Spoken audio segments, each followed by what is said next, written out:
Xin chào mọi người đã đến với Thiện Lành Farm. Nay là ngày mùng 6 tháng 5 năm 2026. Trời nắng quá, nắng khô hạn quá mọi người. Đây còn nắng nứt này kinh khủng luôn. Cà phê xanh lùn thực sinh.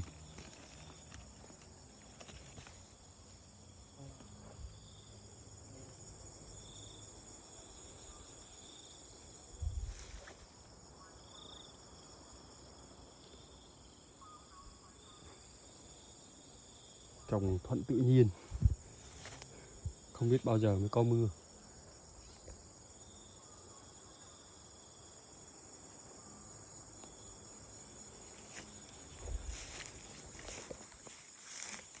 Đất nứt khiếp luôn.